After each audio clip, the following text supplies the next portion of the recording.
Welcome back to Who's at the Chef's Table with Chef Dan. This week, your hosts, Chef Dan and Doris WithaD, sit down with Jack and Joe Studiale of Tropical Acres Steakhouse in Fort Lauderdale.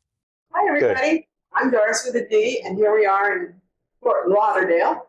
We are at Tropical Acres, and we're here with Jack and Joe Studiale, the owners here, with Chef at the Chef's Table. Chef Dan, you guys, hello. Thank you so much for welcoming us. And it's our pleasure. I'm not perfect. I make mistakes. Yeah, well, we all do. Yeah, this is all about telling everybody who you are and where you come from and all that other good stuff. I'm so glad you're in the neighborhood. Well, thank you. We're glad that we have this opportunity to show your listeners, your readers, your viewers who we are. Yep. They make it harder for us to get a reservation, but no, that's all right. Reservations, we always, I don't know if I should say that, we always fit the regulars in. Yes. Yeah. Yeah. All regulars. Yeah. Well, unlike many restaurants, your space is not limited. You got a large space. You have excellent lounge. I mean, your lounge is the size of some restaurants. Yeah, it is. And the lounge, we have the happy hour in there, and they get a big crowd Monday through Friday. They have a special menu, reduced price on drinks and appetizers. And Joe initiated that many years ago, but it's taken off to where people can't get in there usually, or they got to come early to get place. You get the regular, which is great because everyone's in. These people are going to be on the seats, but at the same time, you get somebody that's never been here before, and they can't. They're looking in there, and it's like, and that's all good. Yeah, that's all good. That the action, the energy, the atmosphere, that all builds interest. And when people see things moving, full seats, action in the bar, a little traffic in and out of the lobby, that says success all over it. Yeah. So and then that's some of the things that we use to our advantage. It's what we said earlier off tape when we were talking about changing things, and this is a system that's always worked. Yeah. And like when we do our reviews, I always look for places that have, I call it the total experience. And we've had parties here, we've had large groups here, and we meet in the lounge. Yeah. Have appetizers, have a couple drinks, and then we go into dinner. Yeah. Total thing. Then we go into dessert. Yeah. And make an evening out of it. Make an evening out of it, right? Because I not hate, but I dislike places that are like one and done. Yeah. You go in, you eat, and before you even ask for dessert, they're throwing a check at you. Yeah, you get a lot of different kinds of diners, and you can pretty much tell pretty soon what kind of diner they are. A deuce comes in, say it'll be about a 20. Great, we're going to go in the lounge, we'll have a drink. Now that kind of diner, not that they're going to have a drink, but they're out for the evening. Right. They're going out, they're going to have a drink, they're going to enjoy each other's company. They might meet somebody in the bar that they don't know, and there's a lot in common. And then they're going to have a good dinner and then spend the night. I mean, they could be here 2.5 hours for a deuce. They might go back in the bar afterwards, but whatever. And then there's the other ones that want to blow in, blow out as fast as they can. They're seated for 35, 40 minutes and they're on their way out. Maybe they have somewhere to go, but maybe that's just their habit. They go out just to eat and that's it. Yeah, and that's it. They're there for a purpose and not for entertainment. Where going out now is an event. I like the enjoyment. You still have the piano player. Yes. Yeah. I remember that as a child. That was the highlight of my night. Yeah. We piano player. We still have the piano player.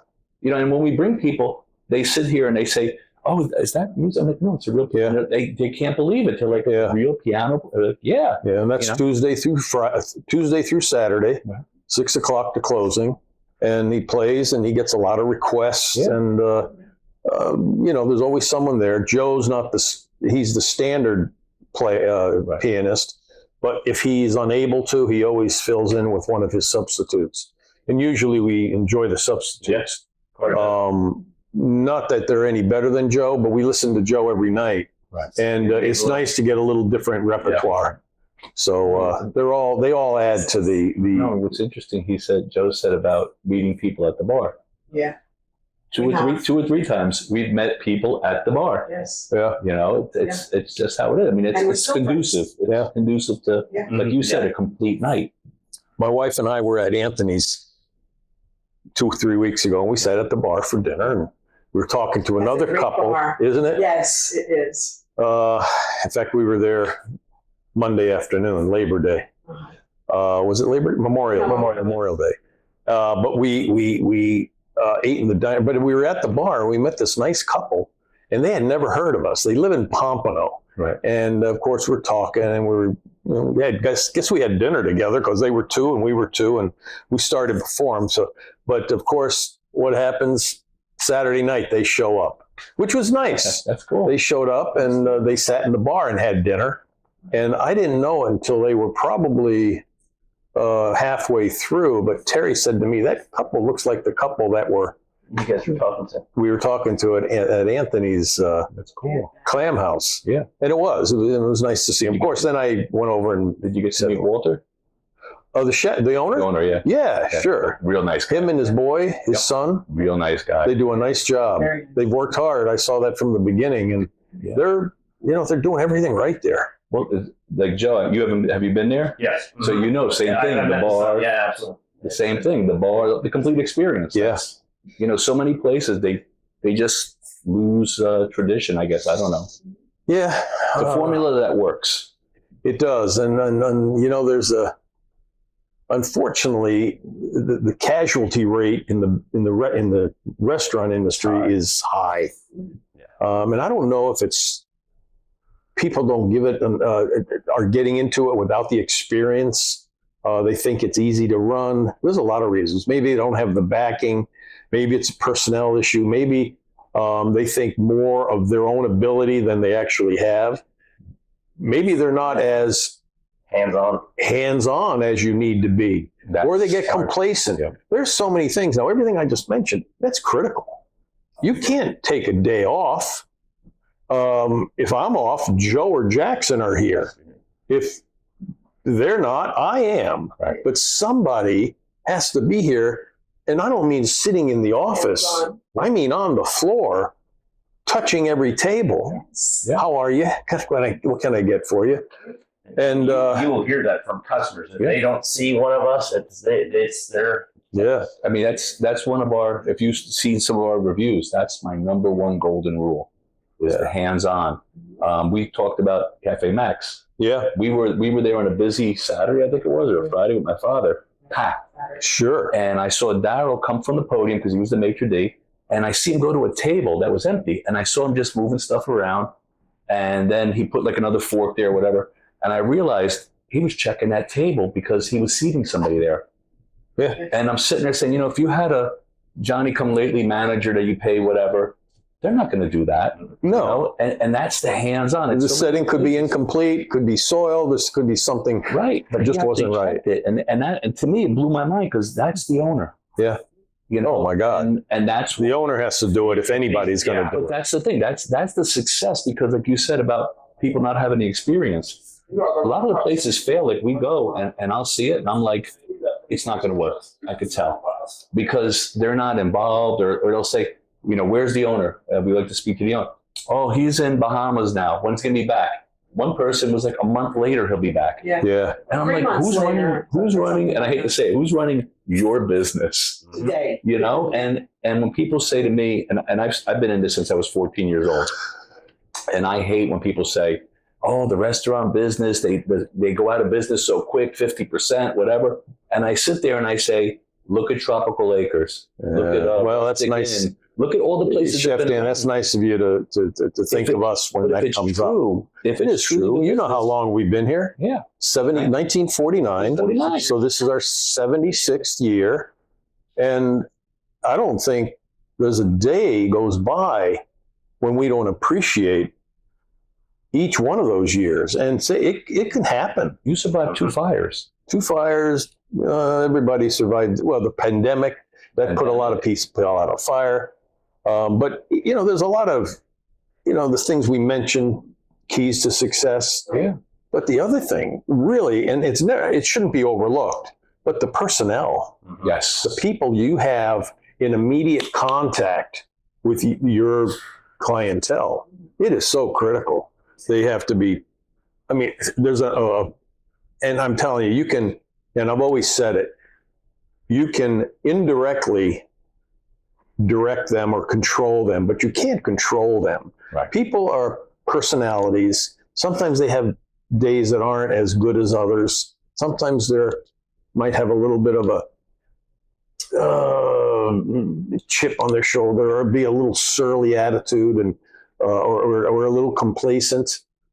And Human. we need to, yeah, they are human, but we need to see that. We need to see the panic on their face when they're almost in the weeds, Yeah. and stop it before, because many of them are too proud to say, hey, don't seat me. Right. So it's not what we're saying, but you're looking to see who's close to, just getting weeded out. Yeah. And if that's the case, and there's certain ones you could tell.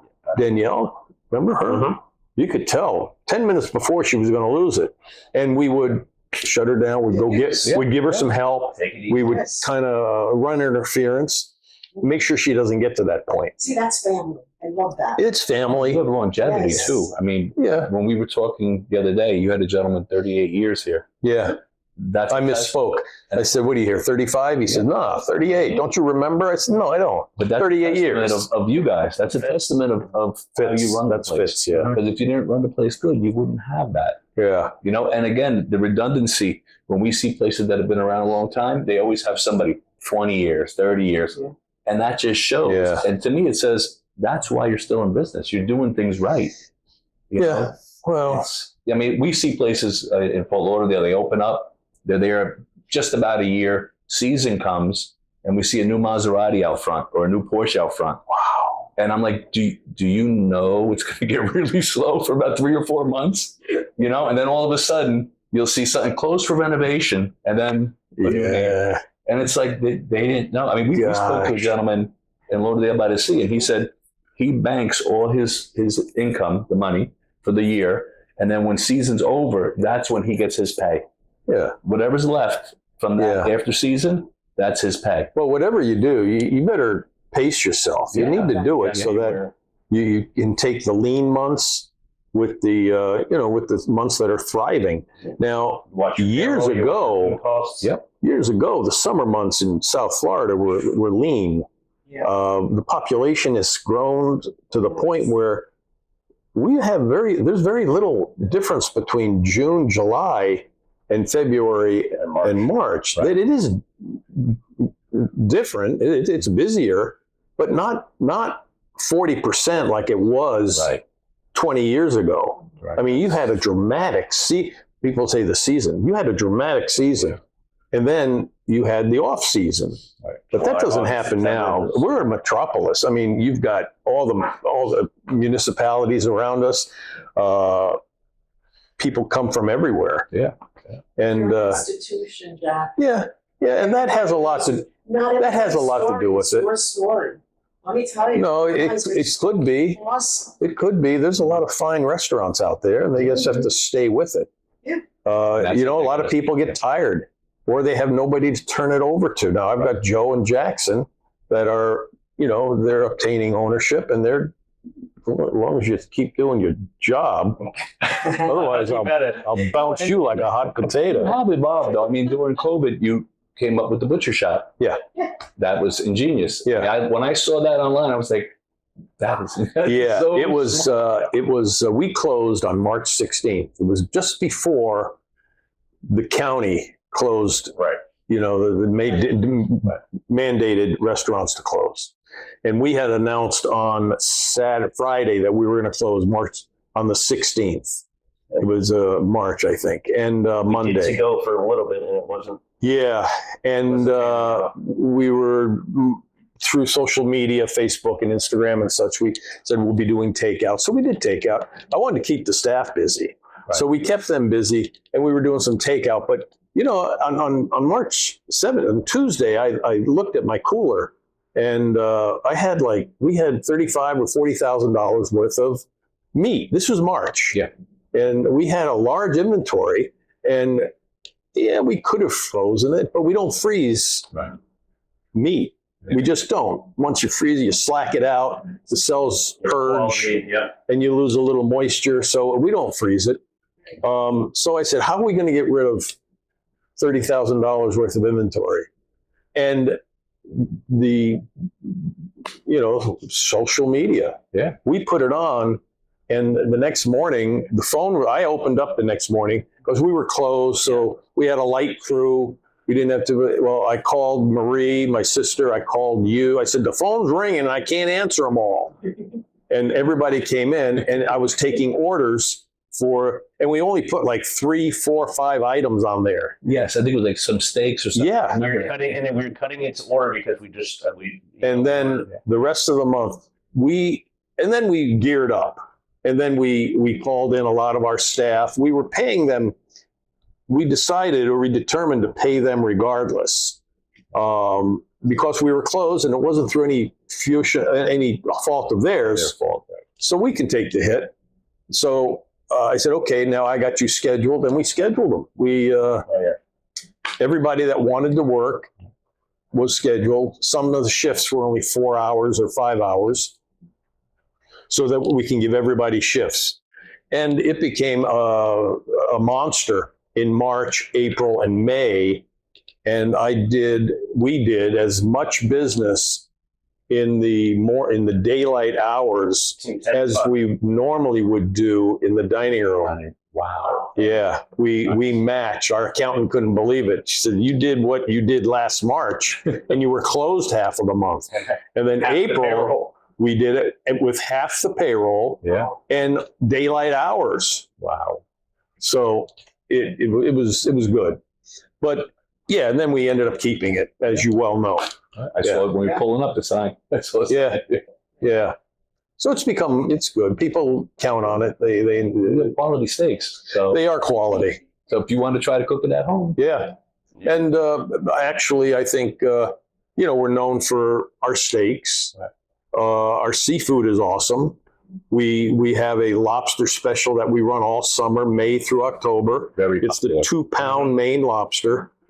It's two 1-pound Maine lobsters with a side and a salad for $39. And I like to boast that it's the same price as last year, which is great. As far as Deltona that ask about it. Yeah, they're coming down. They have the lobster special now. Yes. A month or two before we started, the phones don't stop ringing. It's the lobster special started. Yeah. Do you have it yet? No, not yet. You have it yet? In fact, we started it early this year. We usually start right after Mother's Day. Right. But we started it after Easter this year. Well, Easter was what, the 31st of March? Yeah, and because also stone crab season ended 2 weeks early. Stone crabs ended. So the lobster. So that's a real draw.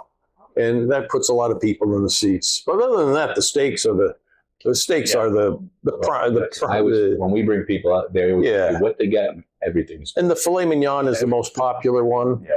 But my personal favorite is prime rib. Oh yeah, prime rib. Yes. A lot of places don't have prime rib, or when they have it, they don't have it all night. Right. But we'll cook 4 or 5 prime ribs, and then or depending on the night of the week, and it is delicious. It's juicy. It's flavorful. It comes out the way it's ordered. You've got a couple of end cuts, and then you got the chuck end or the loin end.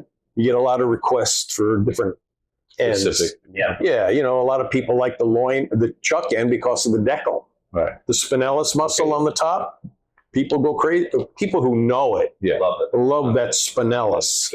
It's got, but there's the give and the take. It's got a lot of flavor. It's really tender. That one seam on the top of the prime rib on the chuck end, but it's fattier. Yeah. But that's why it's so flavorful and so tender. Yeah. Mm-hmm. And that's one of the marbling of the strips. I never thought of ordering like that, but now you say, because I do love that. Yeah. They say, I want the chuck end, but I want a large ribbon. They don't know what to call it. It's the decal is what it's called, or the spinalis muscle. And it's popular. but the real steak connoisseur knows what it is. But I prefer prime rib when I go out, but I don't go out and have it. Right. I have it here when I come in for dinner, and I should come in more often, but when I'm here, it's kind of it's too busy to sit down and have dinner. Right. You know, you're busy, you're doing things, or you can't sit still. There's too many interruptions. Right. So we eat with the staff at 4:00. The staff eats at 4:00. Everybody that's here gets a dinner. That's great. And we get people that aren't even scheduled till 5. Mark, Yeah. some of the bus boys, They don't get Billy. So we're, hey, listen. I'll go to work early. They can't clock in, but they come in to get the meal, and then they sit and relax, and then they clock in at their assigned time. Your hosts, Chef Dan and Doris WithaD. Thank you all for watching this delicious episode of Who's at the Chef's Table with Chef Dan. Join us next week for more culinary adventures. This show's a proud production of SoFloDining. Head over to SoFloDining.com to subscribe for free to our online magazine, packed with awesome features, discounts, and South Florida dining tips. SoFloDining is your go-to guide for all things tasty in the Sunshine State. See you soon!